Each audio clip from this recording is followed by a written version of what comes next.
आरोपी नराधम दत्ता गाडे अजूनही मोकाट आहे। 100 पोलिसांचं पथक शिरूरच्या गुणाट गावात पोहोचणार आहेत। हे पोलीस थेट उसाच्या शेतात घुसून आता तपास करतील। ड्रोन श्वान पथकाकडूनही तपास केला जातोय। 100 पोलिसांचं पथक गाडेच्या शोधासाठी पोहोचणार आहे। लवकरच हे पथक पोहोचणार आहे आणि त्यानंतर उसाच्या शेतामध्ये थेट पोलीस शिरतील आणि गाडेचा शोध घेतील।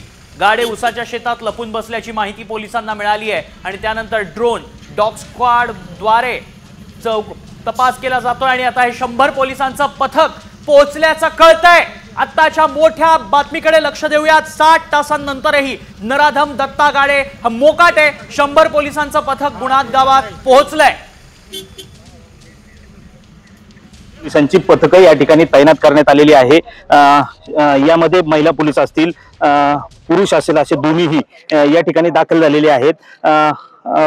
उसाच्या शेतामध्ये दत्ता गाडे लपलाय अशी माहिती पोलिसांना आहे। या परिसरामध्ये बिबट्याची दहशत आहे, त्यामुळे कुठेतरी मनुष्यबळ कमी पडत असल्याने या ठिकाणी ही पोलिसांची तुकडी या ठिकाणी दाखल करण्यात आलेली आहे। आता ही पोलिसांची तुकडी थेट शेतामध्ये एकाच वेळेस शिरणार आहे। ऊस शेतीमध्ये दत्ता गाडेचा शोध घेतला जाणार आहे। खरं तर दिवसभर दत्ता गाडेने स्वतःच्या घरात मुक्काम केला, त्यानंतर रात्रीच्या मुक्कामासाठी ऊसाच्या शेताचा सहारा घेतला।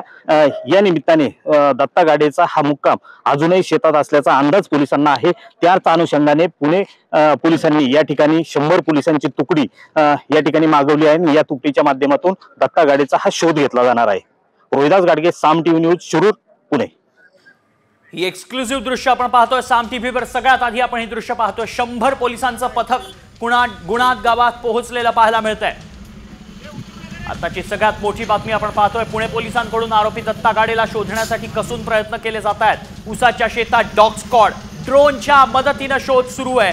शिरूरमध्ये पोलिसांकडून आरोपी